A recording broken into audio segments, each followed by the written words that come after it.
नमस्कार। कैसे आप लोग। हम लोग फंडामेंटल राइट्स का अध्ययन कर रहे हैं और फंडामेंटल राइट्स में स्वतंत्रता का अधिकार, right to freedom of religion, जिसके लिए आर्टिकल 25 से लेकर 28 तक प्रावधान है, उसका हम लोग अध्ययन कर रहे हैं।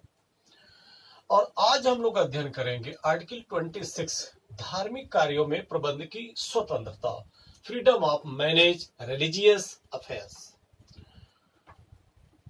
यहां पर देखें, धार्मिक कार्यों के प्रबंध की बात आती है। इसमें कहा गया सभी धर्म, जितने भी धर्म हैं, जितने उनके संप्रदाय हैं या उनके अंग हैं, उनको धार्मिक कार्यों के पूरी तरीके से प्रबंध की आजादी दी गई है। परंतु उसमें रीजनेबल रेस्ट्रिक्शन, जो 3 प्रकार के रीजनेबल रेस्ट्रिक्शन की बात किया जाता है, वो लगाया गया है। वो क्या लगाया गया है? जो एक रीजनेबल रेस्ट्रिक्शन की बात की गई है, किसके तहत वो प्रबंध कर सकते हैं? तो पहला ये है, लोक व्यवस्था, यानी कुछ ऐसा कार्य नहीं करेंगे जो समाज के लिए अहितकर हो, लोक व्यवस्था के लिए खतरा उत्पन्न करे।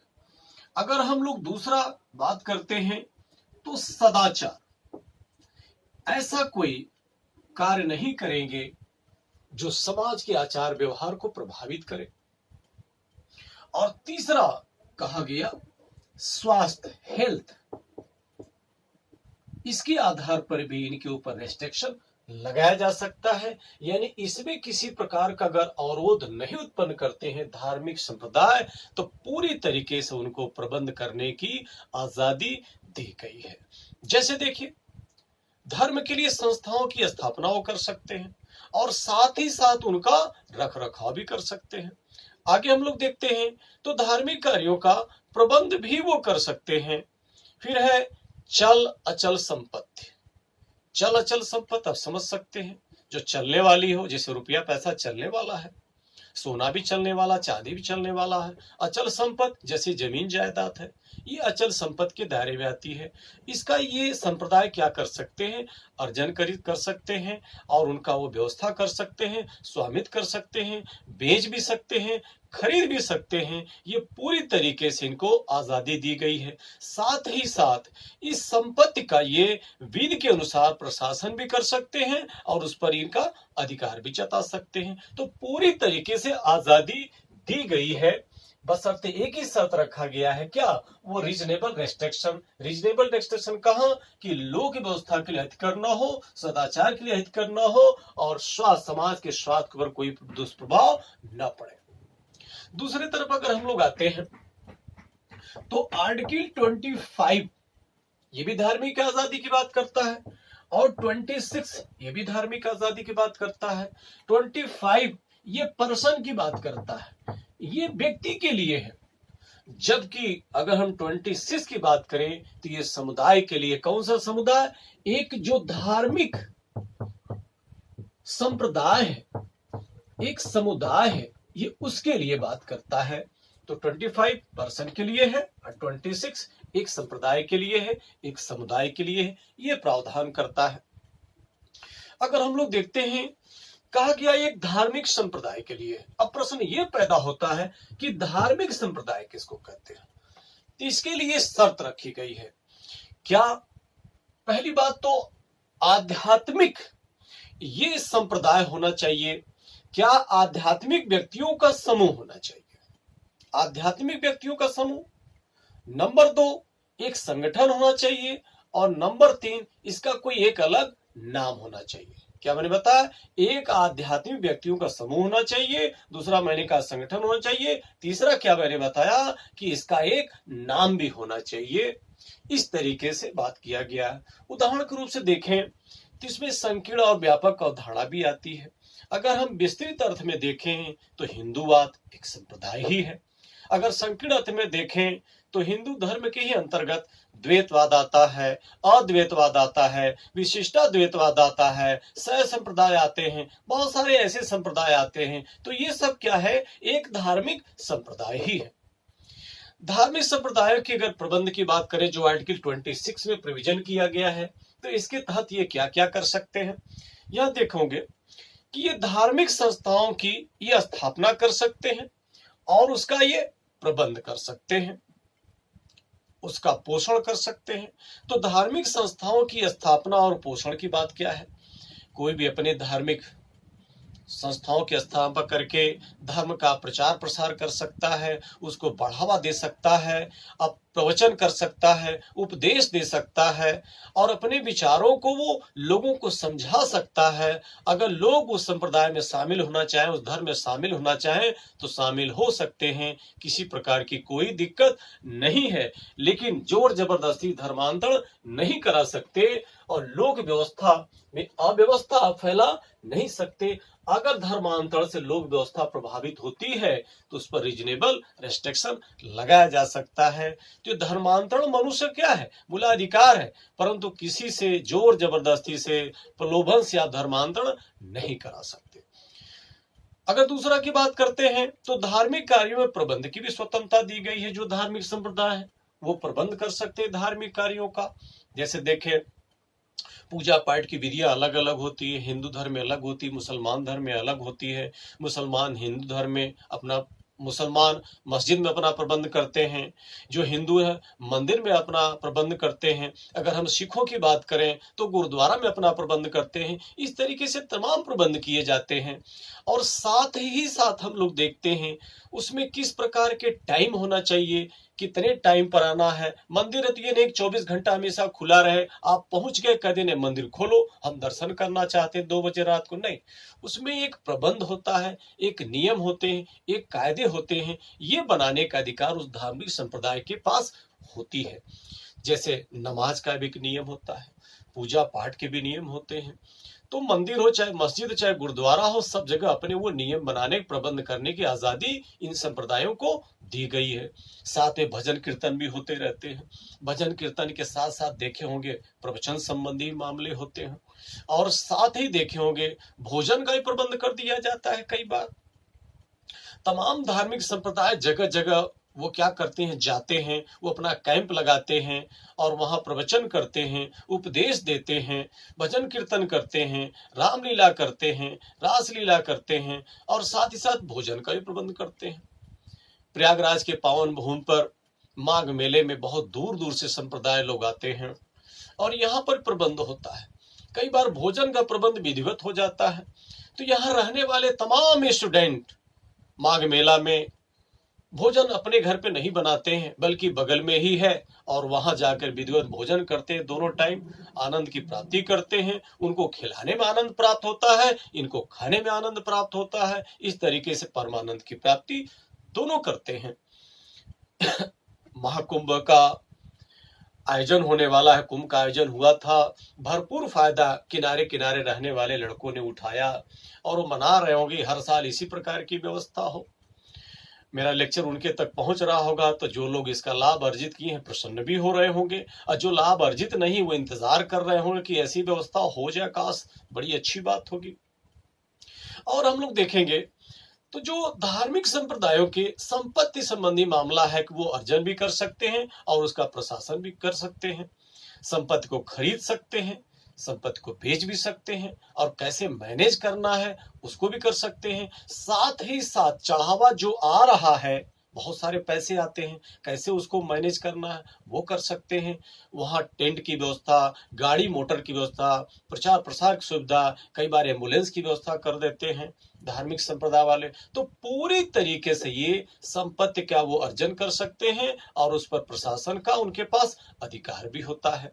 इस तरीके से देखते हैं कि पूरी तरीके से जो प्रबंध की बात की गई है, इनको अथॉरिटी मिला हुआ है। बस 3 ही शर्त बनाया गया है कि लोक व्यवस्था, सदाचार और स्वास्थ्य के लिए खतरा पैदा न हो। ऐसा ना हो कोई धार्मिक संप्रदाय बड़े बड़े लाउड स्पीकर लगा दिया, जिससे क्या होगा, अगल बगल लोगों का स्वास्थ्य खराब हो जाए, बीमार हो जाए, सो न पाए, परीक्षा हो तो पढ़ाई ठीक से न हो पाए, सदाचार कुछ ऐसा व्यवहार कर रहे हैं, ऐसे कर्मकांड हो जो सदाचार को प्रभावित कर दे रहा है, ऐसी व्यवस्था है कहीं लोक व्यवस्था न गड़बड़ा जाए, सांप्रदायिक दंगा न भड़क जाए। अगर ऐसी कोई गतिविधि होती है तो इस पर रीजनेबल रिस्ट्रिक्शन लगाया जा सकता है। तो कर्मकांड पर भी छूट दिया गया है, लेकिन ऐसा कोई कर्मकांड नहीं करेंगे जो अव्यवस्था उत्पन्न कर दे। आपको पूजा करने की आजादी है, पता चला कि रोड पर ही आप टेंट लगा दिए और पूजा करने लगे। आपको पूजा करने के, नमाज पढ़ने की आजादी है, रोड ही जाम कर दिए। पता चला कि अगल बगल हजारों सैकड़ों वाहन फंसे पड़े हैं, लोग परेशान हैं। तो ऐसा आप नहीं कर सकते। क्यों? उससे लोक व्यवस्था क्या होती है? प्रभावित हो जाती है। बड़े बड़े लाउड स्पीकर नहीं लगा सकते, उससे क्या होता है? लोगों का स्वास्थ्य खराब होता है। तो इस तरीके से रीजनेबल रेस्ट्रिक्शन लगाया गया है। मैंने कहा कि अपने धर्म का प्रचार प्रसार भी कर सकते हैं, पूरे संप्रदाय की छूट दी गई है। आपके प्रचार प्रसार से कोई प्रभावित होता है तो आपके धर्म में आ सकता है, क्योंकि धर्मांतरण मनुष्य क्या है? मूलाधिकार है। अंतःकरण की आजादी की बात की गई है, परंतु किसी जोर जबरदस्ती से नहीं करवा सकते। भारत का संविधान लागू होने से पहले अगर हम लोग देखें, खूब धर्मांतरण होता था। जब अंग्रेजों ने कब्जा कर लिया भारत पर, तो भारत पर शासन करना था। सोचे कैसे हम शासन करें? जब भारत की सामाजिक व्यवस्था को जान लेंगे तो शासन करना आसान हो जाएगा। तो अंग्रेजों ने भारत की सामाजिक व्यवस्था पर लिखी गई किताब मनुस्मृति का इंग्लिश में ट्रांसलेट करवाते हैं, ए कोड ऑफ जेंटू लॉज के नाम से। तो वहां क्या पाते हैं? ब्राह्मण, क्षत्रिय, वैश्य, शूद्र, यहाँ 4 वर्ण के लोग रहते हैं। और ब्राह्मण, क्षत्रिय, वैश्य, ये तीनों जो वर्ण है शूद्र से नफरत करते हैं। इतना नफरत करते हैं, इतना नफरत करते हैं कि इनको छू नहीं सकते, और छूने भी नहीं देते, बर्तन भी नहीं छूने देते। और वो मानते हिंदू धर्म के ही भाग हैं। यदि वो दूसरे धर्म में जाना चाहे तो जाने भी नहीं देते। इसका मतलब क्या हुआ? अपने पास बैठने भी नहीं देंगे और दूसरे धर्म में जाने नहीं देंगे। ये अंग्रेजों ने समझ लिया। इस तरीके से जो ही अंग्रेज समझते हैं तो उन लोगों ने चालाकी किया 1813 का एक्ट पारित किया। ऐ ईसाई मिशनरियों, अब ब्रिटेन से इंडिया आओ। क्यों आओ? क्योंकि हम लोगों ने समझ लिया है कि ब्राह्मण, क्षत्रिय, वैश्य ये तीनों शूद्र से नफरत करते हैं, तो इनको क्या करो? ईसाई बनाओ। कहा तो नहीं स्पष्ट रूप से, लेकिन मीनिंग उनकी यही थे। तो वो ईसाई मिशनरियां उनके पास आकर के बैठी, उनको लगा कि हमको सम्मान दे रहे हैं। यहाँ ब्राह्मण, क्षत्रिय, वैश्य तो हमसे नफरत करते हैं, और ईसाई क्या करते हैं? हमसे प्रेम करते हैं। और क्या हुआ? 1813 का एक्ट पारित जब समझ गए, ब्रिटिश कंपनी जब समझ गई कि वास्तव में यहाँ भेद है, डिवाइड एंड रूल पॉलिसी का शासन कर सकते हैं, तो व्यापारिक एकाधिकार को कंपनी समाप्त कर देती है। इसका मतलब व्यापार का अधिकार केवल ईस्ट इंडिया कंपनी के पास था, अब क्या वो समाप्त कर देती है व्यापारिक एकाधिकार। अब कहां जाती है? राजनीति की तरफ।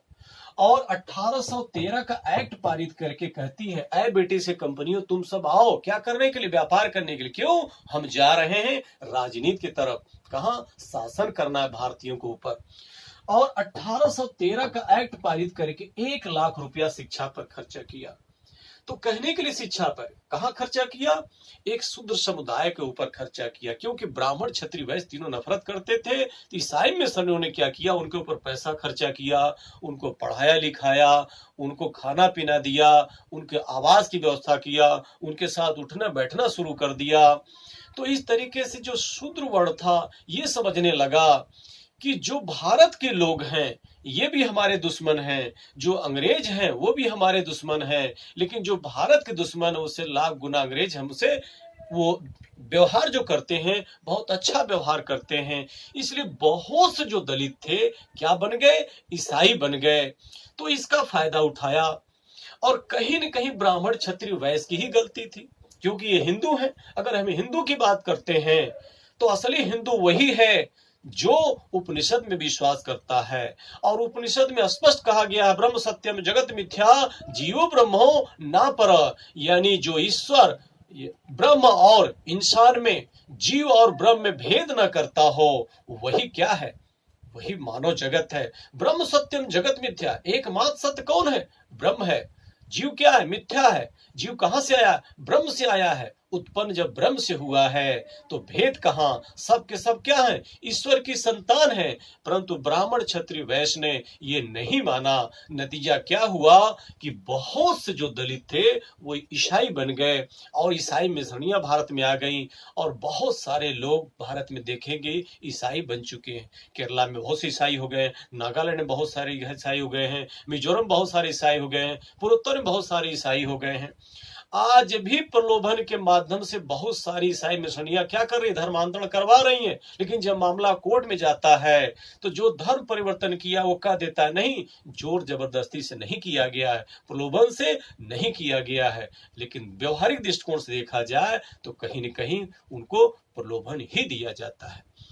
खैर, मेरा मानना है अगर वो अपने आप को गर्वान्वित महसूस करने लगे हिंदू धर्म में ही, तो दूसरे धर्मों में नहीं जाएंगे। हालांकि आज काफी हद तक स्थिति बदल चुकी है, आज ऐसे हालात नहीं है, क्योंकि पहले अनटचेबिलिटी इसलिए थी कि वो दरिद्र थे, वो गरीब थे। आज आर्थिक स्थिति उनकी बेहतर हो गई है, और आर्थिक स्थिति बेहतर होने से सामाजिक स्थिति बेहतर होती है। जब आर्थिक सामाजिक दोनों स्थिति बेहतर हो जाती है तो राजनीतिक स्तर भी उनका बेहतर हो जाता है, समाज में उनका स्थान मिल जाता है। इसीलिए आज की डेट में जो समस्याएं पहले थी धर्मांतरण की, आज वो नहीं है। धीरे धीरे स्थितियों में सुधार आ रहा है, और मेरा मानना है ये ध्यान धर्मांतरण की तरफ नहीं, ऐसा कोई प्रावधान होना चाहिए, लोगों के अंदर स्वभाव में आना चाहिए, धर्म की संकीर्णताओं से हट करके राष्ट्रवाद की तरफ हम बढ़े। ठीक है, धन्यवाद, आगे हम लोग देखेंगे।